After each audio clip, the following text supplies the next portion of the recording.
Welcome back, students. I hope and pray that you all guys are doing great and staying fit and fine. So, we are back with lecture number 2 of comparing quantities, JK Bose and SCRT Spatial Summative Assessment Syllabus. तो इसमें हम basically तीसरा chapter discuss कर रहे हैं जो कि है आपका कंपेयरिंग क्वांटिटीज। इसका पहला लेक्चर और पहली एक्सरसाइज आपके तक पहुंच चुके हैं। आज का लेक्चर बहुत इंपॉर्टेंट है और अगर इससे पहले वाला लेक्चर आपने नहीं देखा और डायरेक्टली आप लेक्चर नंबर 2 देख रहे हैं तो प्लीज मेक श्योर दैट कि आप लेक्चर नंबर पहले 1 जो है वो अच्छे से देख के आते हैं। So I hope you are exactly enjoying the lectures as well. So let's start with this new concept from this chapter, comparing quantities. So let's hope the one topic that is basically increase and decrease value. अब देखिए, अगर मैं increase और decrease की बात करता हूं, जब भी आपके पास एक ओरिजिनल चीज की क्वांटिटी दे रखी है और उसमें एक सडन इंक्रीज हो जाता है और आपसे पूछा जाता है कि आप परसेंटेज के हिसाब से बताइए कि ये कितना इंक्रीज या कितना डिक्रीज है, तो ये आपको कैलकुलेट करना आना चाहिए। तो इसी चीज में दो टॉपिक्स यहां पे हैं, एक है इंक्रीज और एक है decrease.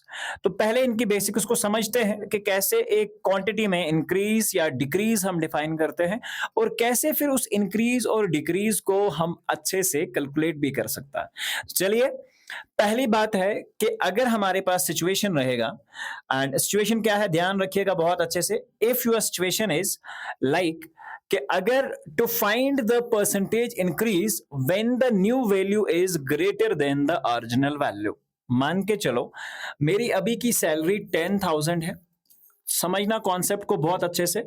If my salary is 10,000 और सडनली इसमें मेरी कंपनी जो है वो इंक्रीज करती है और सैलरी हो जाती है 12,500, ठीक है। और मुझे मेरे दोस्त लोग पूछ रहे हैं कि आप बताइए कि आपकी सैलरी में कितने परसेंट इंक्रीज हुआ। तो इसमें देयर आर टू वैल्यूज, जो इंक्रीज हुआ है, जो अमाउंट इंक्रीज हुआ है।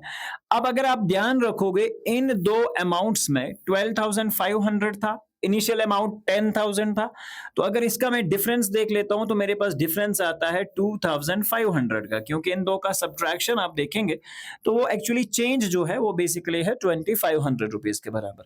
तो फॉर्मूला के हिसाब से अगर आप देखेंगे बेटा तो ये हो जाएगा 2,500 divided by the original value. किसके रेस्पेक्ट में हम कैलकुलेट कर रहे हैं बेटा? That is 10,000, so it's basically going to be 10,000 here. आपको बताना है कितने परसेंट का इंक्रीज हुआ है, तो 0 से 0 change and then you have to multiply the same by 100 for percentage purpose. मैंने यहां से 0 कैंसिल किया, यहां से 0 और यहां से 0 आपका कैंसिल हो गया। देखिए यहां से 0, ये 0, ये 0 कैंसिल हो गया, आपके पास अमाउंट बचा 25। मैंने एक्चुअल में क्या किया था, 100 से मल्टीप्लाई किया था। Now you can insert a symbol of 25%। तो इसका मतलब है कि ये एक्चुअल में 25% का इंक्रीज वैल्यू है। समझ गए आप बात को? बहुत सिंपल कहानी है। तो या तो इसे आप इस फॉर्मूला में भी चेंज जनरली आप डिफाइन कर सकते हैं। एक सिंपल फॉर्मूला है, that is basically the change, यानी कि किसी भी क्वांटिटी में चेंज कितना होता है divided by the original value जो था, original value and multiply by the 100। तो ये जो है ये आपके पास जनरली एक फॉर्मूला जो है वो बन के आ जाएगा। तो मेक श्योर आप इसे अच्छे से याद रखते हैं और अच्छे से समझते हैं। अब ये तो क्वांटिटी ऐसी थी जो सर इंक्रीज्ड वैल्यू था। अब कभी कभार मान के चलो ऐसा हुआ कि मेरी सैलरी 10,000 है और इसे डिक्रीज कर दिया गया बेटा, और डिक्रीज करने के बाद मेरी सैलरी हो गई बेटा 8,000, ठीक है। अब ये वैल्यू माइनस हो जाएगा। अब आपको मैंने पहले ही बता रखा है कि आपको क्या काम करना है, या तो आप डिक्रीज जितना अमाउंट हुआ, यानी कि अगर आपका 10,000 8,000 पे आ गया तो मतलब चेंज कितना हुआ बेटा? चेंज हुआ 2,000। और ओरिजिनल वैल्यू किसके रेस्पेक्ट में हम कैलकुलेट कर रहे हैं? बिल्कुल 10,000 के वैल्यू में। तो decrease divided by 10,000 multiplied by 100 again. देखो बेटा 0 से 0 कैंसिल, 0 से 0 कैंसिल, यहां 0 से 0 कैंसिल और यहां 0 से 0 कैंसिल। आपके पास बचा बेटा 20% का डिक्रीज। आई होप कि ये दोनों एग्जांपल्स बहुत सरल थी, बहुत आसान थे and you can actually relate your problems to that as well, ठीक है। तो बहुत सिंपल था, दो सिचुएशंस थी आपके पास, चाहे डिक्रीज हो चाहे इंक्रीज हो। फार्मूला आपने ये एक याद रखना है कि जितना चेंज हो रहा है किसी भी क्वांटिटी में, जितना चेंज हो रहा है बेटा, change divided by original value जो भी होगा आपके पास, change divided by original value and multiply the same by 100. So this will actually give you the amount. समझ गए ना बात को? बहुत सिंपल है, बहुत आसान है। चलिए अब आगे बढ़ते हैं और समझते हैं इस तरह के क्वेश्चंस। अब हम जब भी मार्केट जाते हैं बेटा, वहां होती है एक बहुत शानदार चीज और वो होती है सेल सेल सेल। ठीक है, वैसे आज गलियों में भी होता है, हर जगह जब सुबह सवेरे इंसान सो रहा होता है बड़ी मस्ती के साथ, तो गांव में बहुत बढ़िया सेल जो है वो लगी होती है। प्लास्टिक बानन सेल, कहता मत सेल, तो ये सारी सेल से हम वैसे ही वाकिफ हैं। लेकिन ये डिस्काउंट क्या होता है? जब भी हम मार्केट में जाते हैं सर, तो लोग बोलते हैं या शॉपकीपर आपसे बोलते हैं कोई नहीं आप खरीद लो, आपको अच्छा मार्जिन दे देंगे, अच्छा डिस्काउंट दे देंगे। तो अगर डिस्काउंट ही पता नहीं, डिस्काउंट की कैलकुलेशंस ही पता नहीं, तो हम कैसे और कितना अमाउंट जो है वो पे करेंगे? ये चीज अक्सर आपके जहन में आती है। लेकिन अब जब ये क्लास आप देख लेंगे ना बेटा, तो आपको 100% मैं गारंटी के साथ बता सकता हूं, जब भी आप नेक्स्ट टाइम अपने पेरेंट्स के साथ मार्केट जाएंगे, तो आप इजीली कैलकुलेट कर पाएंगे कि ये बेसिकली डिस्काउंट कैसे कैलकुलेट किया जाता है। तो नाउ एक डिस्काउंट इज बेसिकली, डिस्काउंट क्या होता है? डिस्काउंट एक रिडक्शन है। रिडक्शन मीन्स दैट कम होना, किसी चीज की प्राइस में कमी होना। कितना? जो भी उसकी मार्केट प्राइस होती है, जो एमआरपी उसके ऊपर लिखा होता है, उसमें डिस्काउंट यानी में उसमें रिड्यूस होना प्राइस को हम रिडक्शन यानी कि डिस्काउंट के नाम से जानते हैं। तो देखो बेटा, अगर आपको डिस्काउंट परसेंटेज निकालनी है, तो मैंने आपको एक्चुअल में जो पहला फॉर्मूला बताया था, change divided by the original value multiplied by 100, you can find out the result. अब मान के चलो बेटा, मैं मार्केट जा रहा हूं और मार्केट में मुझे एक पैंट खरीदना है और उस पैंट पे एमआरपी लिखा हुआ है 1000 रुपीज। अच्छे से समझ लेना, एक पैंट है जिसपे एमआरपी यानी कि मार्केट की जो प्राइस है वो आपके पास 1000 लिखी हुई है, और आपको अब एक्चुअल में इसमें डिक्रीज करना है। यानी कि आपको शॉपकीपर बोल रहा है कोई नहीं सर आप उठा लें, मैं आपको डिस्काउंट 20% इसके ऊपर दे दूंगा, 20% चेंज इसमें एक्चुअली दे दूंगा। और उसके बाद अब प्रॉब्लम यह है कि ये 20% तो है, लेकिन अब हमें पे कितना करना है? यानी कि 20% जब हम रिड्यूस करेंगे, उसके बाद कितना पे करना है? तो उसके लिए फॉर्मूला क्या है बेटा? डिस्काउंट। ठीक है, ये दो सिचुएशंस में हो सकता है कि अगर आपके पास डिस्काउंट आपको पता है, मार्केट प्राइस आपको पता है, मल्टीप्लाइड बाय 100 आप कर सकते हैं। समझ गए बात? यहां पे देखिए, एक और भी सिंपल तरीके से अगर इसको समझेंगे आप, तो आपने क्या करना है कि एक एमआरपी है, तो एमआरपी आपके पास है 1000 rupees, 1000 multiplied by 1000 multiplied by 20, 20 जो आपका मार्केट प्राइस था। ठीक है, और डिवाइड किससे करेंगे बेटा? आप 100 से डिवाइड कर देंगे। ठीक है, तो 0 से 0 कैंसिल हो जाएगा, 0 से 0, 100 2 200। तो मतलब इसमें आपको 200 रुपए का एक्चुअल में मुनाफा जो है, सॉरी डिस्काउंट जो है वो दिया जा रहा है। यानी कि अब आपको इस पेंट को खरीदने के लिए सिर्फ 800 रुपए देने हैं। यहां से मैंने क्या किया सर, आपने कुछ फॉर्मूला लगाया लेकिन बताया नहीं, लेकिन आसान है, मैंने 1000 का 20% कैलकुलेट किया। वो ऐसे होता है 20% बाय 100, परसेंट को मैंने फ्रैक्शन में चेंज कर दिया, तो 0 से 0 कैंसिल हो गया। तो यहां पे देख लीजिए आप, तो 10 इंटू 20 दैट इज बेसिकली 200। तो मुझे यहां से पता चल गया कि इसमें एक्चुअली 200 का हमें डिस्काउंट मिलेगा। तो अगर 1000 रुपए का पेंट है, तो उसमें आपको एग्जैक्टली 800 रुपए जो है वो देने पड़ेंगे। समझ गए आप बात को? तो इस तरह से आप दोनों सिचुएशंस में इसे कैलकुलेट कर सकते हैं। हाँ, अब क्वेश्चन ऐसे होगा, अगर 1000 रुपए का पैंट बेटा आपको दुकानदार बोल रहा है, शॉपकीपर बोल रहा है मैं 800 रुपए में दे दूंगा, ठीक है 800 रुपए में दे दूंगा, तो आपको ये कैलकुलेट करना है कि कितने परसेंट का डिस्काउंट जो है शॉपकीपर ने आपको दिया है। तो इसके लिए बेटा क्या करना है, डिस्काउंट कितना हुआ आपको, आप देख रहे हो 1000 से सीधा 800 पे, तो 200 का डिस्काउंट हुआ, और मार्केट का प्राइस बेटा कितना था, 1000 रुपए था, और मल्टीप्लाई करेंगे बेटा हम 100 से, 0 से 0 कैंसिल, 0 से 0 कैंसिल, 1 से 1 कैंसिल, तो यहाँ बचा 20, इसके सामने लगा 2%। तो ये इसका मैंने रिवर्स भी आपको करके बता दिया कि अगर इस तरह का सिचुएशन है तो आप ये वाला तरीका अपनाएंगे, और अगर इस तरह का सिचुएशन है तो आप ये वाला तरीका अपनाएंगे। कभी कभार आपको परसेंटेज में आंसर देना पड़ेगा, और कभी कभार आपको ये बताना पड़ेगा कि कितना डिस्काउंट हुआ इन टर्म्स ऑफ क्वांटिटी। ठीक है, तो दोनों तरीके से आप इसका आसानी से आंसर निकाल सकते हो। ठीक है, चलिए अब बात करते हैं एक और टॉपिक भी जो हमारे पास आता है, cost price and the selling price. देखो बेटा, अगर मैं एक शॉपकीपर हूं, ठीक है, मान के चलो मैं एक शॉपकीपर हूं और मेरे पास बहुत सारे आइटम्स जो हैं वो मौजूद हैं, लेकिन इसमें दो चीजें आप हमेशा से जहन में याद रखोगे। जब मैं लोगों को कोई चीज बेचने के लिए अपने दुकान पे लाता हूं, तो मैं एग्जैक्टली उस रेट में कभी नहीं बेचूंगा जिस रेट में मुझे दुकान में वो चीज पड़ी है। जैसे सपोज मैंने अपने दुकान के लिए एक पेन लाए, और मुझे जब मैंने पेन लाए तो उन पेन का पर पेन कास्ट मुझे 7 रुपीज था, ठीक है। और ये 7 रुपए का पेन बाद में जब मुझसे कोई आता है तो मैं उसे 10 रुपए में बेच रहा हूं। तो मतलब क्या हुआ, मैंने 7 में लाया और 3 में बेचा, तभी तो एक दुकानदार मुनाफा कमाएगा। समझ रहे हैं आप मेरी बात को? तो ये जो एक्चुअल में मैं मार्केट में जाके अपने लिए as a dealer, as a जिसे हम बोलेंगे शॉपकीपर, जब मैं मार्केट गया, मैंने मार्केट से कोई चीज खरीद के लाई, ठीक है, वो जो पैसा मैंने उस चीज के कंपैरिजन में उसे पे किया, वो मेरा कॉस्ट प्राइस होगा। और जो मैं अपने, अब मान के चलो आप मेरे पास आ जाते हैं, तो मैं तो घर की फैक्ट्री थोड़ी है कि घर में बना रहा हूं ये पेन, मैं तो मार्केट से खरीद के ला रहा हूं। समझ रहे हैं आप बात? और जब मैंने 7 रुपए में खरीदा, आप लोग जैसे ही आओगे मैं आपको 10 रुपीज में दूंगा, तो मेरे पास एक मार्जिन बचेगा 3 रुपए का।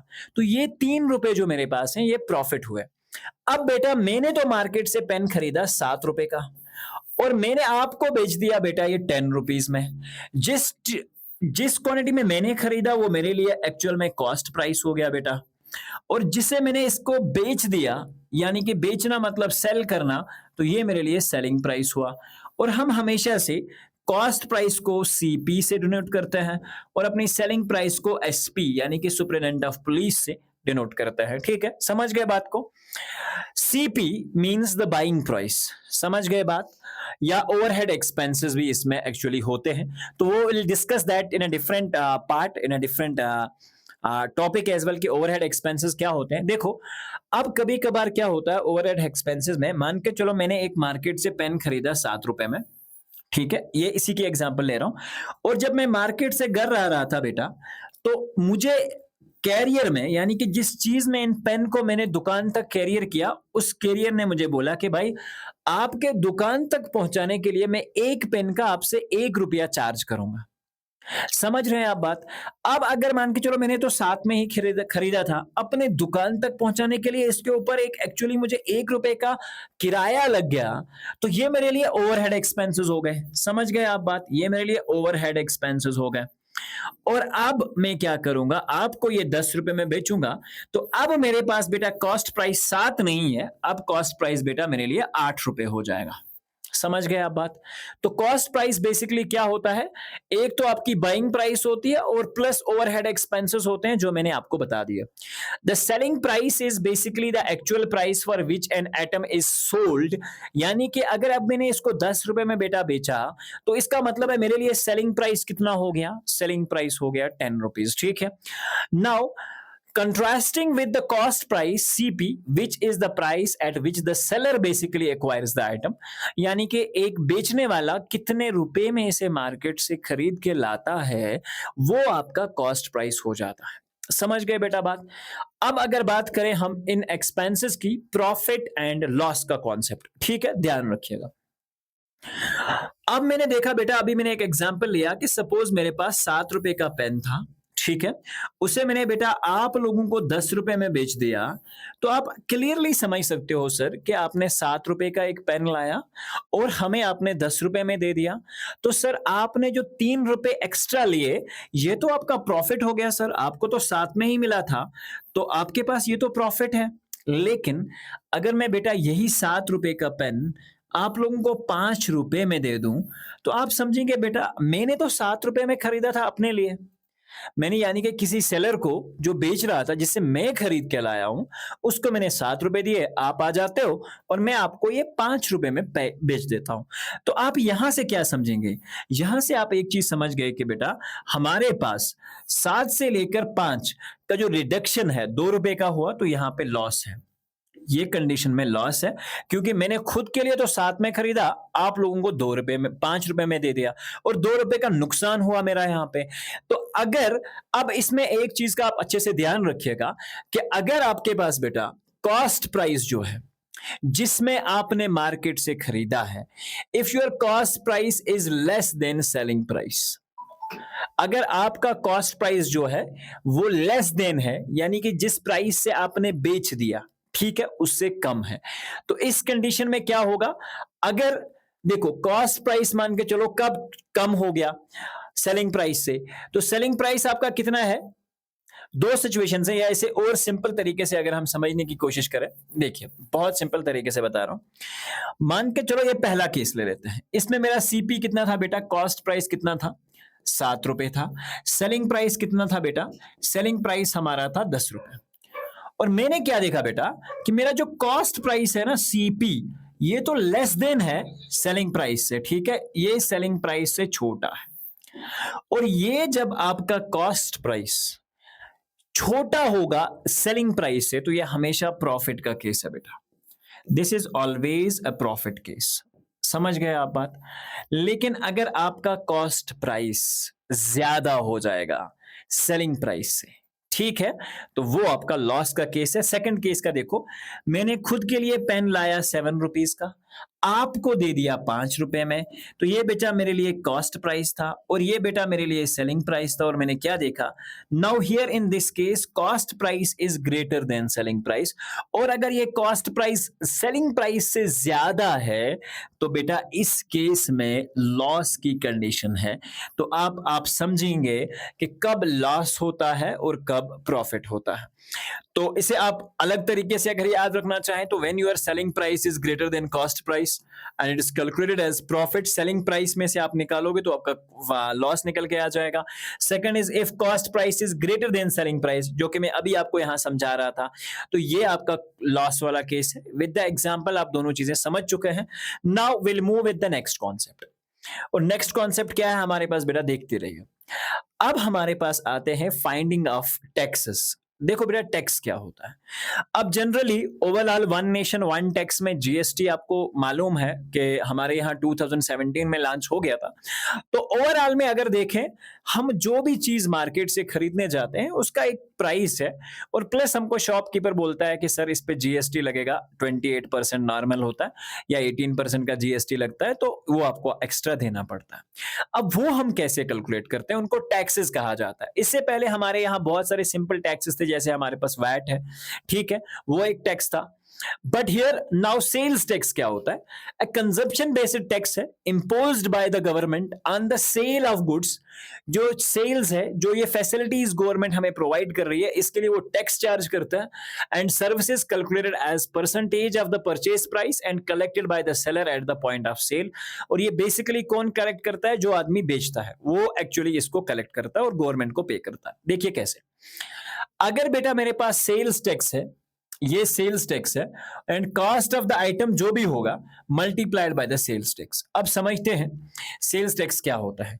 मैंने मार्केट से मान के चलो एक शॉपिंग करा मैंने, और शॉपिंग ओवरऑल में मैंने कितने का शॉपिंग करा? मैंने बहुत सारी चीजें खरीदी, जैसे मान के चलो मैंने एक मोबाइल फोन खरीद लिया जिसका कास्ट था बेटा 7,000 रुपीज, और मुझे शॉपकीपर बोल रहा है कि सर आपको इसके ऊपर मान के चलो 10% का जीएसटी जो है वो देना पड़ेगा। जनरली 10% का जीएसटी नहीं होता, इससे ज्यादा होता है, तो मैं एक एग्जांपल के लिए यहां यूज कर रहा हूं। 7,000 का मेरा मोबाइल है, जो कि मोबाइल का कीमत है, और उसके बजाय मुझे गवर्नमेंट को 10% का टैक्स भी देना है। तो एक तो बेटा मेरा कॉस्ट प्राइस हो जाएगा, समझ रहे हैं आप बात? एक तो मेरे पास कास्ट प्राइस हो जाएगा, like suppose I have 7,000 and now I will multiply the same by how much? Now second case इसको बहुत सिंपल बनाते हैं। 7,000 मेरे पास था, एक तो ये कॉस्ट मुझे पे करना है, और प्लस मुझे देना है 10%। लेकिन 10% किसका दोगे आप? ऑब्वियसली आपकी कॉस्ट प्राइस का। तो 10% डिवाइड बाय 100 इंटू 7,000, ये आपको एक्चुअल में आप मोबाइल का कॉस्ट हो जाएगा। देखिए बेटा 0 से 0 आपका कैंसिल हो जाएगा, 0 से 0 कैंसिल हो जाएगा, 10 7s are 700, तो ये 7,000 हो गया, और प्लस आपको 700 रुपीज और चार्ज करने पड़ेंगे, तो 7,070 रुपीज, सॉरी 7,700 रुपीज जो है आपको अब टोटल में इस मोबाइल के लिए पे करना पड़ेगा, जो कि आपने टैक्स को इंक्लूड कर दिया है, ठीक है। तो ये इस तरह से टैक्स जो है extra in terms of percentage आप कैलकुलेट कर सकते हैं। जैसे मैंने आपको हमेशा से सिखाया था कि अगर आपके पास किसी भी क्वांटिटी का कोई परसेंटेज निकालना है बेटा, कोई परसेंटेज, बहुत सिंपल कहानी है, तो आप इजीली निकाल सकते हैं। जैसे मैंने तुम्हें कहा कि एक चीज 1000 रुपए में पड़ रही है, तो अब इसका क्या निकालो, 20% इसमें और ऐड कर दो, और इसी चीज का 20%। तो आप एक तो ये 1000 रुपए तो आएंगे, प्लस इसी का 20%, 20% इज रिटन बाय 20/100 इंटू 1000, ठीक है। तो जीरो से जीरो कैंसिल, जीरो से जीरो कैंसिल, 20 इंटू 10 इज 200। तो एक तो आपका ये 1000 रुपीज होगा एंड प्लस 200, यानी कि अब आपको टोटल 1200 रुपीज के पे करना है। This is how basically it's calculated. Now coming back to the exercise number 7.2 and we'll take some questions based on that as well. बहुत simple कहानी है, बहुत आसान, मजा आने वाला है। A man got 10% increase in his salary if his new salary is Rs 1,54,000. Find his original salary. Question को समझिए। एक आदमी है भाई, एक आदमी बड़ा खुशकिस्मत आदमी है कि उसकी सैलरी में 10% इंक्रीज हुआ, और ये कह रहा है कि जब 10% इंक्रीज हो गया, ठीक है, उसके बाद सैलरी बढ़ के हो गई 1,54,000, ठीक है। और जब 1,54,000 उसकी सैलरी हो गई 10% इंक्रीज होने के बाद, ये बता दो ओरिजिनल कितना ले रहा था। Let's check it out. तो सबसे पहले इस क्वेश्चन की सोल्यूशन में आप लेंगे let the original salary be x. जो बेटा ओरिजिनल सैलरी है उसको मैंने एक्स रख दिया, ठीक है। तो ओरिजिनल सैलरी अगर आपकी एक्स हो गई, इफ द ओरिजिनल सैलरी, मुझे नहीं पता कि इसकी ओरिजिनल सैलरी क्या थी, समझ रहे हो बात। अब मैंने क्या देखा, नाउ अकॉर्डिंग टू क्वेश्चन, अगर मैं क्वेश्चन की तरफ बढ़ता हूं तो क्वेश्चन क्या बता रहा है कि भैया एक तो इसकी एक्स सैलरी है, और इस सैलरी जो एक्स मैंने रखी है कि इसकी ओरिजिनल सैलरी एक्स थी, इस सैलरी पे हुआ 10% का इंक्रीज। तो 10% का इंक्रीज हम कैसे निकालते हैं, 10 डिवाइड बाय 100 इंटू एक्स, क्योंकि एक्स पे ही तो इंक्रीज हुआ, समझ रहे हो। और ये इंक्रीज होने के बाद बेटा हो गया 1,54,000, समझ गए आप बात। नाउ अगर यहां पे मैं x का वैल्यू निकालूं, x प्लस, देखिए 10 इंटू एक्स कितना हो जाएगा, 10x, या तो आप जीरो से जीरो कैंसिल भी कर सकता है, then you got x divided by 10 यहाँ पे, and that is equal to 1,54,000। बहुत सिंपल कहानी है बेटा। अब अगर इसको मैं क्रॉस मल्टीप्लाई करता हूं, 10 into x is 10x plus x once or x divide by 10 once or 10 is equal to 1,54,000। अब 10x और 1x हो गए 11x बेटा। तो 11x is exactly equal to 1,54,000 divide by 10, अगर उस तरफ जाएगा तो एक और जीरो बढ़ जाएगा, 1,54,000 और एक और जीरो ऐड कर दिया, 10 का मल्टीप्लाई कर दिया यहाँ।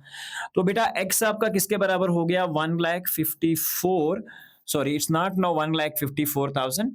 सो नाउ डिवाइड करेंगे बेटा इसको किसके साथ, एक जीरो बड़ा है हमारा, okay, so it's only 1 zero, yes, divided by what, that is going to be 11। अब कैंसलेशन करिए, 11 1s आर 11, चार आगे जाएंगे, 11 4s are, and then you have 4 zeros, यानी कि x is nothing but 1,40,000।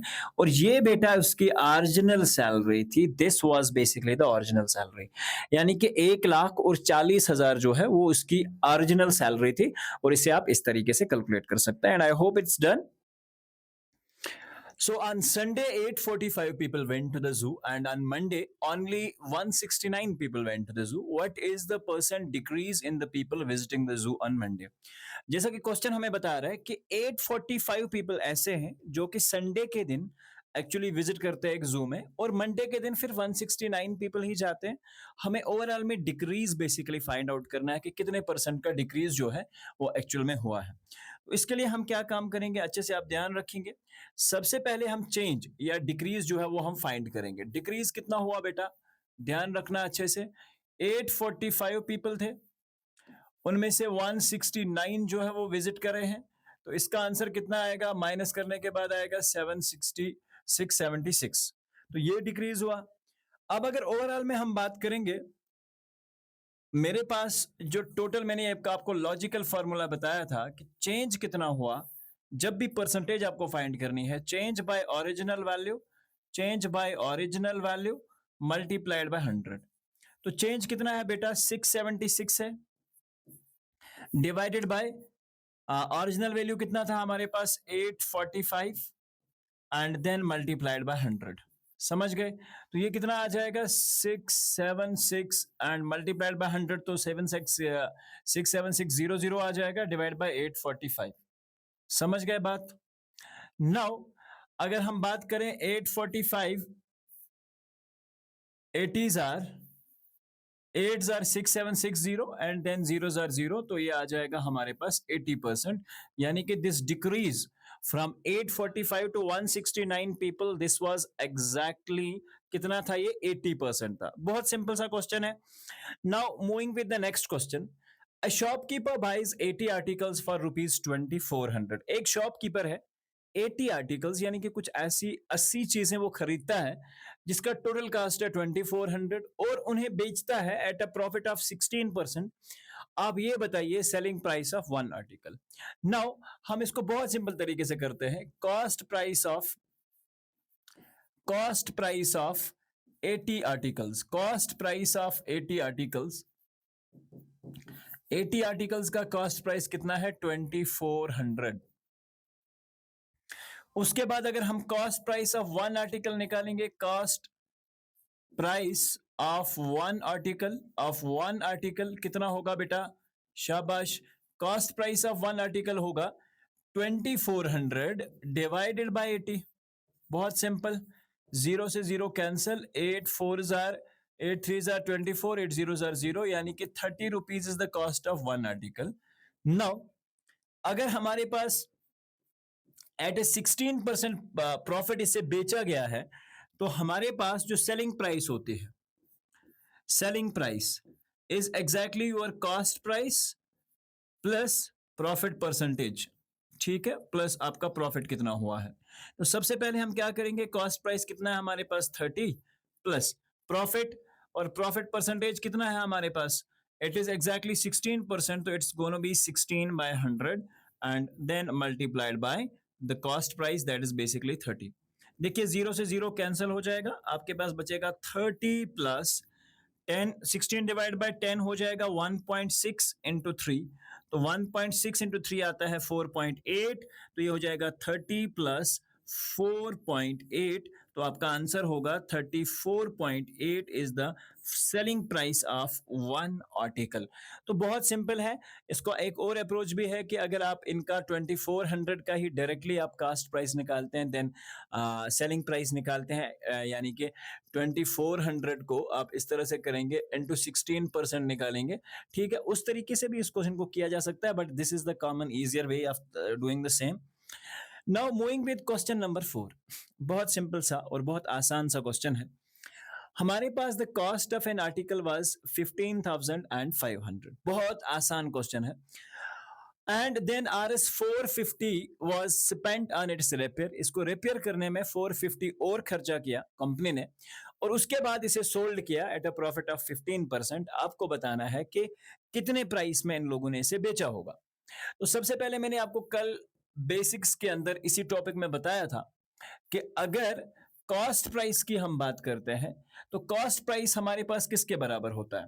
Overall cost price होता है, एक तो हमारे पास कॉस्ट ऑफ जो आर्टिकल होगी यानी कि बाइंग कॉस्ट जिसे हम कहते हैं, प्लस ओवरहेड चार्जेस। ओवरहेड होता है यही एक्स्ट्रा कोई चीज अगर स्पेंड की गई है किसी भी आइटम के ऊपर, तो हमारे पास जो जनरल कॉस्ट प्राइस होगा बेटा वो किसके बराबर होगा? एक तो होगा 15,500 plus 4,450, that basically comes out to be 15,950 is the total cost। ये हमारे पास बेटा टोटल कॉस्ट जो है वो हो जाएगा कॉस्ट प्राइस। अब इस पे कितना प्रॉफिट किया गया है? 16% का 15% का प्रॉफिट है, तो हम सेलिंग प्राइस निकालेंगे। तो सेलिंग हमारी किसके बराबर होगी? सेलिंग प्राइस, शाबाश।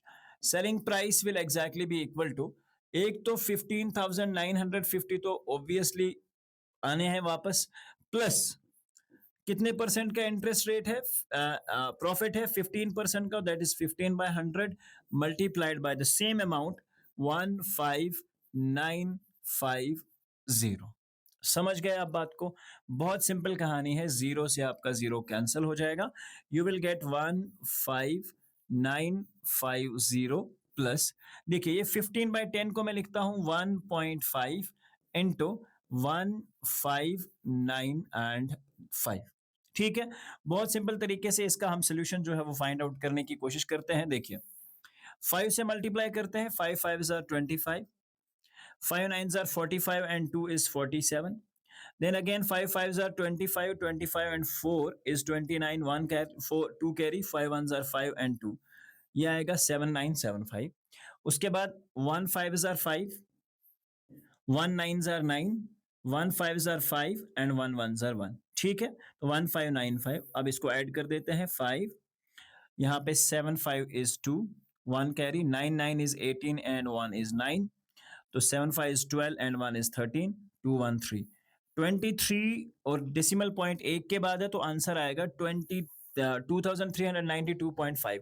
अब जो टोटल सेलिंग प्राइस होगा, एक तो ये होगा और इस पे ये जो है ऐड करेंगे हम, तो selling price will exactly be equal to 15950 और प्लस में आपका क्या है 2392.5।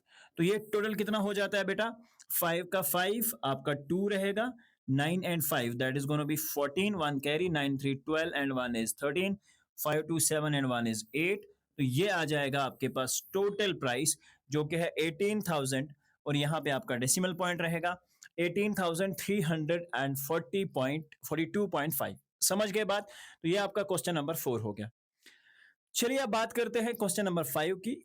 अब देखिए बहुत आसान सा क्वेश्चन, बहुत सिंपल क्वेश्चन है कि एक वीसीआर और एक टीवी का बेसिकली कॉस्ट प्राइस जो है वो 8,000 है। अब वीसीआर को जब बेचा तो उस पे लॉस हुआ 4% का, टीवी को जब बेचा तो उस पे प्रॉफिट हुआ 8% का। अब हमें आप ओवरऑल में बताइए कि अगर प्रॉफिट परसेंटेज है तो कितना परसेंटेज है, वो भी हमें दिखाना पड़ेगा। सबसे पहले हम देखते हैं, I will make it sure कि मैं इसको सिंपल में लिखता हूं, सीपी यानी कि कॉस्ट प्राइस ऑफ वीसीआर कितना है 8,000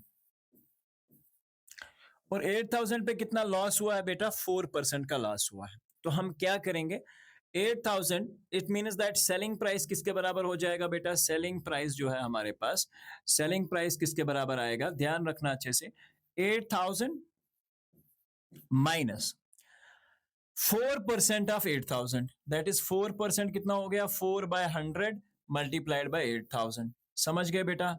बहुत सिंपल है, 0 से 0 कैंसिल हो जाएगा, 0 से 0 कैंसिल हो जाएगा, तो आपके पास 4 into 80 that is nothing but 8,000 minus of 320। तो 0 से 0, 8 4 32, तो यहां पे कितना बचता है हमारे पास, आप ओवरऑल में देखेंगे 0 out of 0 will be 0 now here. तो फाइनल इसका जो आंसर आएगा हमारे पास, 0 से 0 अगर निकालेंगे तो 0 हो जाएगा, 10 में से this is basically 10, now you will get 2, तो ये हमारे पास आएगा 10 में से 2, तो हमारे पास बचा 8, यहाँ पे 9 में से 3 अगर हम निकालेंगे तो most probably it will B 6, तो 8 में से एक, तो ये 7,680 रुपीज सेलिंग प्राइस है पहले केस में, तो ये आपका सेलिंग प्राइस हो गया इस केस में, याद रखना बहुत अच्छे से, ठीक है। Now the second case is कि कॉस्ट प्राइस ऑफ टीवी भी बेटा किसके बराबर है, 8,000 के बराबर है, और अगर इस पे प्रॉफिट हुआ है तो हम एक काम करेंगे कि सेलिंग प्राइस जो है वो इस तरह से निकाला जा सकता है, selling price will be equal to, एक तो आपका कॉस्ट प्राइस और ये प्रॉफिट का केस है तो कॉस्ट प्राइस प्लस, ठीक है, जो भी आपका कॉस्ट प्राइस होगा उसके बाद जो प्रॉफिट का परसेंटेज है वो प्रॉफिट परसेंटेज, ठीक है। देखिए कॉस्ट प्राइस कितना है हमारे पास, अच्छे से समझिएगा, 8,000 multiplied by 8,000 plus 8% of 8,000, 8% of 8,000, तो 8% को मैंने चेंज कर दिया, डिवाइड बाय 100 कर दिया, इनटू 8,000। समझ गए? नाउ 8,000 प्लस 8/100, 8/100 कितना हो जाएगा, यहां से 2 जीरो कैंसिल, यहां से 2 जीरो कैंसिल, तो 8 8 64 यानी कि आंसर आएगा बेटा 640। तो ये आ जाएगा टोटल में हमारे पास सेलिंग प्राइस जो है टीवी का, selling price of TV basically will be 8640। So total cost price कितना था बेटा हमारे पास? टोटल कॉस्ट प्राइस जो है दो आर्टिकल्स का था 8000 प्लस 8000, समझ गए बात को? तो ये कितना हो गया? 16000 हमारे पास टोटल में कॉस्ट प्राइस था। और अगर हम दो सेलिंग प्राइस को जोड़ के चेक करते हैं, देखिए सेलिंग प्राइस दो थे हमारे पास, दो सेलिंग प्राइस कितने हैं? एक तो हमारे पास है 8640 प्लस 7680, 7680, तो जो कि हमारे पास आता है 16320 के बराबर। समझ गए आप बात? तो हम यहाँ पे क्लियरली चेक कर पा रहे हैं कि हमारे पास जो सेलिंग प्राइस है वो ज्यादा है। सेलिंग प्राइस जब आपका कॉस्ट प्राइस से बड़ा होता है तो प्रॉफिट का केस है। और कितना प्रॉफिट हो रहा है आपको यहां से चेक भी हो रहा है कि प्रॉफिट इज 320। तो हमारे पास प्रॉफिट निकल के आ रहा है, प्रॉफिट इज नथिंग बट 320। अब प्रॉफिट का परसेंटेज निकालना है। प्रॉफिट परसेंटेज किसके बराबर होती है? शाबाश, profit divided by cost price, profit divided by cost price into 100। ठीक है, तो प्रॉफिट कितना है बेटा? 320, कॉस्ट प्राइस कितना है? 16000 मल्टीप्लाइड बाय 100 बेटा। समझ गए बात को? अच्छे से समझ लेना। जीरो से जीरो कैंसिल, जीरो से जीरो कैंसिल, 162 आर 320। तो आपके पास ओवरऑल जो प्रॉफिट का परसेंटेज हुआ है बेटा वो है 2% के बराबर। तो ये आपका फाइनल आंसर जो है आपके क्वेश्चन का हो जाएगा। So please take the screenshot और else I will give you the notes of these all the things at the end of this chapter by scanner. तो आप वेट करते रहिए अच्छे से। हमारे पास during a sale a shop offered a discount of 10% on the market price of all the items. एक sale था और सेल के ऊपर शॉपकीपर ये डिस्काउंट देता है कि जितना भी एमआरपी है, यानी कि जितना भी किसी चीज के ऊपर रेट लिखा हुआ है उसमें हम 10% का डिस्काउंट देंगे। और हमें बताया जा रहा है what would be customer have to pay for a pair of jeans. एक पेयर ऑफ जीन्स के लिए क्या मार्केट किया था? Which is at R 450, marked at Rs 450 and two shirts marked at 850 each। समझ गए? एक पेयर ऑफ जीन्स जो है वो मार्क किया गया है एट 1450 रुपीज में, and two shirts marked at 850 each. ठीक है, यानी कि दोनों में 850 जो है वो एग्जैक्टली आपके पास मार्क किया गया है। क्वेश्चन को समझिएगा, बहुत आसान सा क्वेश्चन है और बहुत सिंपल सा क्वेश्चन है। हमें पता है कि मार्केट प्राइस अगर जीन्स की हम देखते हैं, हाउ मच इज दैट? 1450। हम लिखेंगे एमआरपी यानी कि market retail price of jeans. कितना दे रखा है बेटा हमारे पास? That is exactly equal to 1450। Now there is a discount of 10% on that. Discount of 10%। कितने परसेंट का डिस्काउंट है इसके ऊपर? 10%। तो इसका मतलब है 1450 में से हम माइनस करेंगे डिस्काउंट। डिस्काउंट कितना है बेटा? 10 डिवाइडेड बाय 100 इंटू 1450। तो ये आएगा बेटा आपके पास डिस्काउंट। तो मतलब जीरो से जीरो कैंसिल, जीरो से जीरो कैंसिल। तो जो पेयर ऑफ जीन्स आपको 1450 में मिलने वाला था, अब उसमें से आप माइनस 145 घटा सकते हैं। तो आपके पास ये हो जाएगा यहां पे 10 out of 5 you will get 5. Now you have 4 out of 4, that is basically 0. Now you have 4 and then 1. So 4 में से 1 तो आपके पास बचेगा 3. तो that is equal to 1305. तो इसका मतलब है पेयर ऑफ जीन्स के लिए उसे 1305 रुपीज जो है वो पे करने पड़ेंगे। नाउ अब यहां पे लिखा हुआ है two shirts marked each at आर्स 850। तो अगर एक शर्ट 850 पे है, ठीक है, 850 पे है, और इसमें कितना डिस्काउंट हमें मिल रहा है? 10% का। तो 850 माइनस 10%, 10% को लिखेंगे हम 10% ऑफ 850। समझ गए? जीरो से जीरो कैंसिल, जीरो से जीरो कैंसिल। तो 850 में से जब आप 85 माइनस करेंगे तो आपके पास आंसर कितना होगा? 10 में से 5 तो 5। Now you have got here 15। अब हमारे पास यहाँ पे देख लीजिए, नाउ वी हैव 14 हियर, क्योंकि 4 था, 4 में से 8 तो बाहर आएगा नहीं, नाउ इट्स 14 हियर। तो 14 में से जब 8 निकालेंगे you will get 6। Now you have 7 here, तो इट्स नथिंग बट 765 रुपीज आपको एक शर्ट के लिए पे जो है वो करना पड़ेगा। देयर फोर जो आपको बाइंग प्राइस होगा शर्ट का जो बाइंग प्राइस रहेगा या सेलिंग प्राइस जो रहेगा, जो बाइंग प्राइस रहेगा फाइनली जिसके लिए हमें पे करना पड़ेगा वो 765 रहेगा। और पेयर ऑफ जीन्स के लिए, ठीक है, पेयर ऑफ जीन्स के लिए हमें कितने रुपीस पे करने पड़ेंगे? 1305। ठीक है, तो ये आपका क्वेश्चन जो है यहां तक कंप्लीट होता है।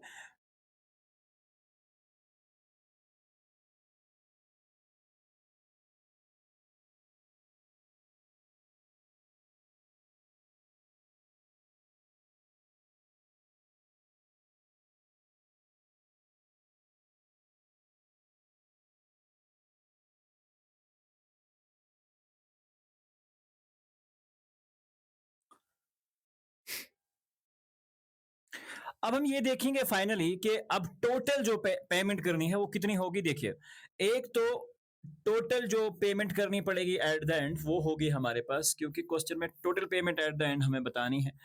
एक तो he is actually going to pay 305 rupees for the pair of jeans and plus एक शर्ट का कास्ट पड़ता है 65 मल्टीप्लाइड बाय 2। समझ गए आप बात को? तो ये हो जाएगा बेटा 1305 रुपए जीन्स के लिए। Now 2 5s are 10, 2 6s are 12 and 1 is 13, 2 7s are 14, 14 and 1 is going to be 15। समझ गए बात? तो ये हमारे पास जो टोटल अमाउंट आता है 5 और 0 हमारे पास, this will be 5, now 3 and then 5 3 is 8 and 1 1 is 2, 2835 rupees he has to pay for the pair of jeans and exactly the two shirts as well। चलिए अब बात करते हैं नेक्स्ट क्वेश्चन की। Question number 7, milkman sold 2 of his buffaloes for 20,000 each। On one he made a gain of 5% and on another he made a loss of 10%। Find the overall gain or percent।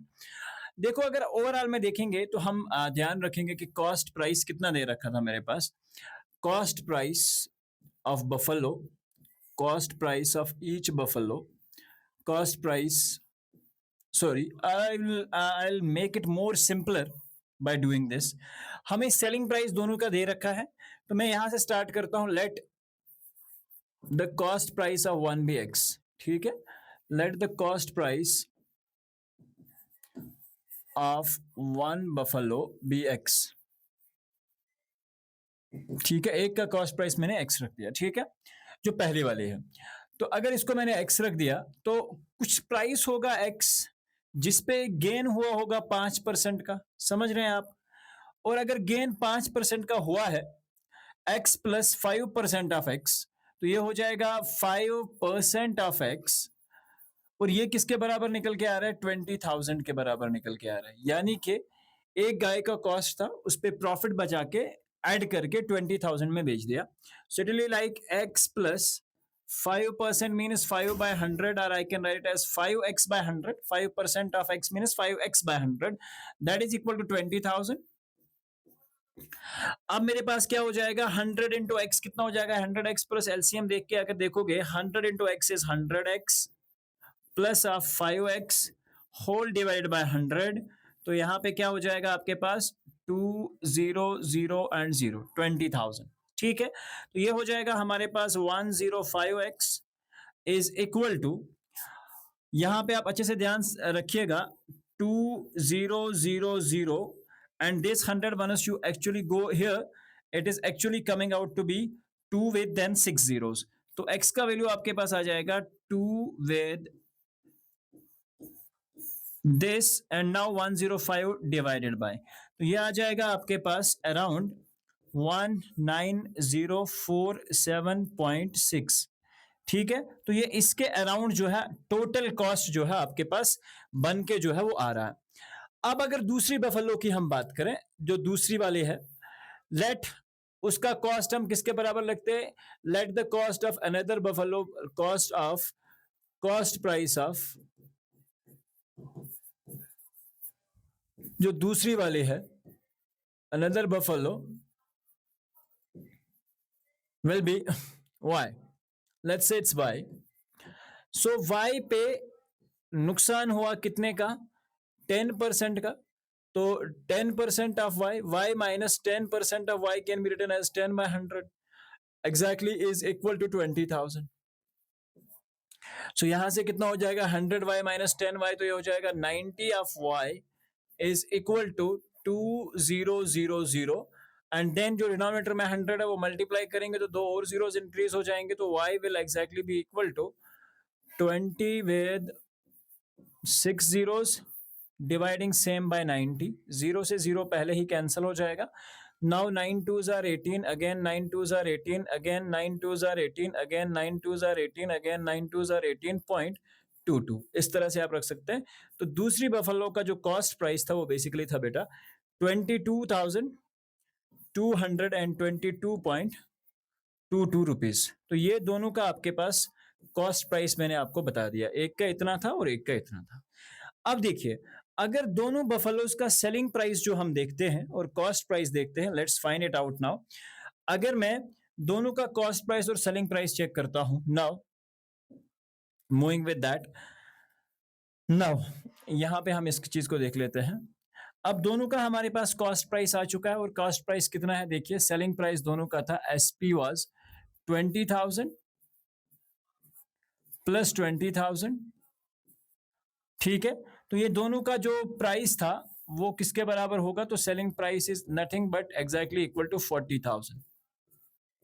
ठीक है, तो ये 40,000 का selling price था. Sorry, 40,000.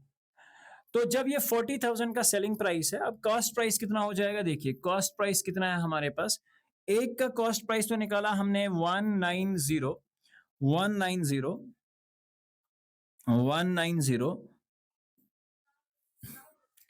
19047.6, एक decimal place तक हम रखेंगे. एंड दूसरे का जो कॉस्ट प्राइस है प्लस करेंगे, वो दूसरे का कॉस्ट प्राइस कितना है हमारे पास? 0.22. ठीक है, या तो अगर हम एक प्राइस तक रखना चाहें तो इट्स लाइक दैट. 628 हो जाएगा हमारे पास. 9.72 is 9, 42 is 6, 02 is 2, 92 is 11, 213 and 1 is 4. तो इट्स कमिंग अराउंड दिस. आप क्लियरली यहां से देख सकते हो बेटा कि ओवरऑल में अगर सेलिंग प्राइस आपके पास 40,000 है और कॉस्ट प्राइस आपका 41,269 है, तो इससे आपको अंदाजा हो सकता है कि यहाँ पे बेसिकली एक लॉस का केस है. और वो कैसे निकल के आएगा? जब आप 41,269.8 को माइनस करेंगे.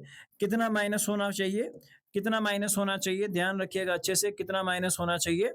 माइनस होना चाहिए बेटा हमारे पास एग्जैक्टली कितना माइनस होना चाहिए? देखिए, अब यहां पे माइनस करेंगे हम 40,000 जो दोनों का मिला के कास्ट है, तो ये हमारे पास कुछ इतना अमाउंट बन के आएगा 1269.8 का, जो उनको ओवरऑल में लॉस जो है वो हुआ है, वो यूं निकल के आएगा.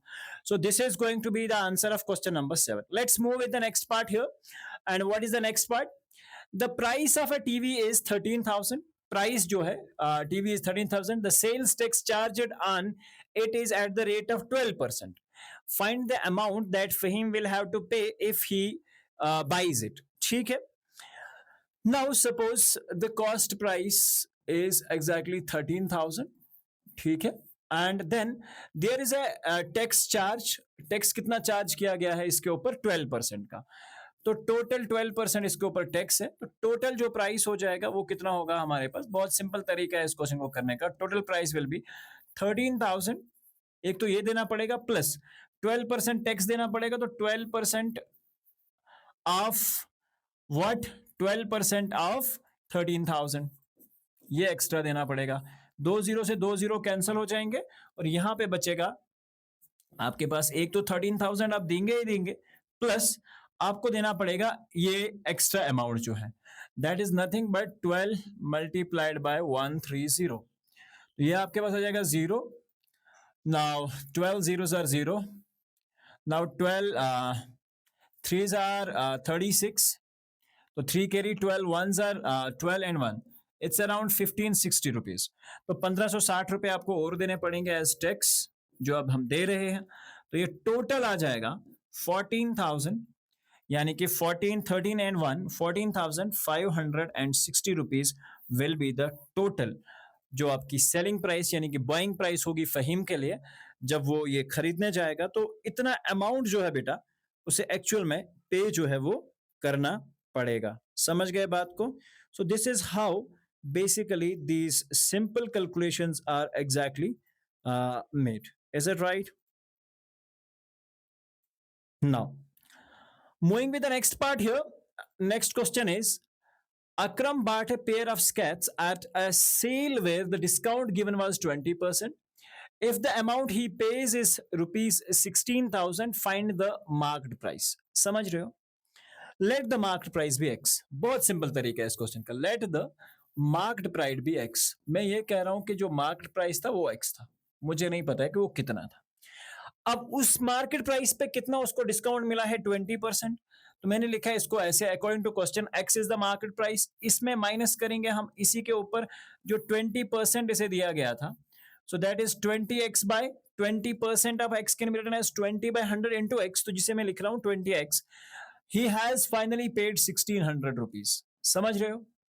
नाउ अगर यहां पे हम देखेंगे x से x कैंसिल हो जाएगा. Now you will get 10 into x is 10x minus of 2x whole divided by 10 is equal to 1600. So 10x minus 2x is nothing but 8x.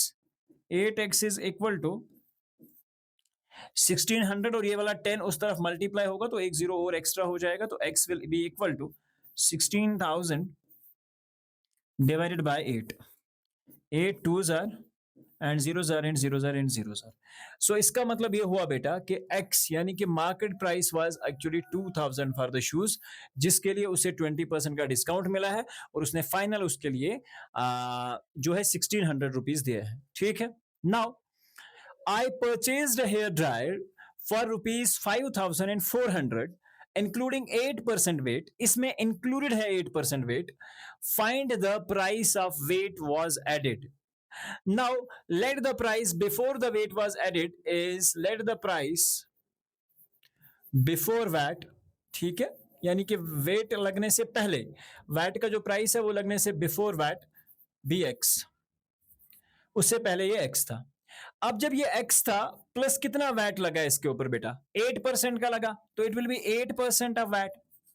8 plus 8% of VAT जब इस पे add किया गया, एक तो इसका original price plus 8% of VAT जब इस पे ऐड हुआ तो टोटल आंसर कितना हुआ बेटा 5400.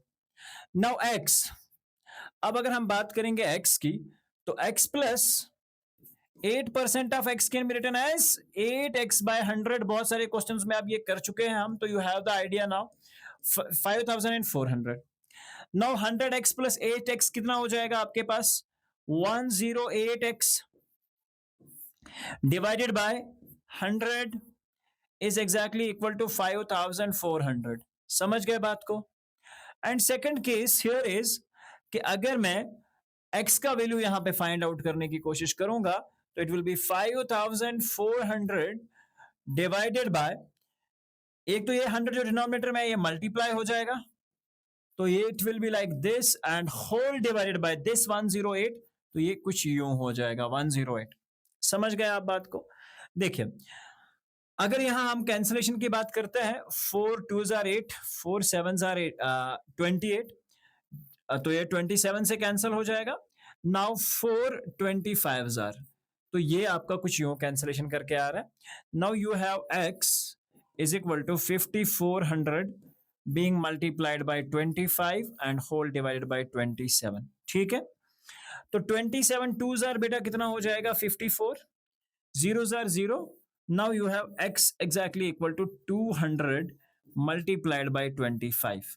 तो ये आपके पास आ जाएगा सीधा ही 2 zeros and 2 into 25 is 50, यानी कि it was exactly 5000 before. और जब इसके ऊपर वैट लगा तो वेट का कॉस्ट जो है बेटा वो है 400, यानी कि इतना वेट है जो एज टैक्स इसके ऊपर ऐड किया गया है, that is basically equal to 400. And this finally brings us to the end of the exercise number 2 from the comparing quantities, and I hope you have enjoyed. और जब इस एक्सरसाइज का हम लास्ट पार्ट पढ़ेंगे इस वीडियो का, तो उसमें एट द एंड में मैं आपको नोट्स प्रोवाइड करूंगा, जिसमें आपको पूरे चैप्टर के एक नोट स्कैनर के थ्रू आपके पास एज पीडीएफ पहुंच जाएंगे. तो please do wait for the last lecture, जहां पे आपको ये सारे लेक्चर के नोट्स जो है आप तक पहुंचेंगे. अब till then take care and God bless you all guys.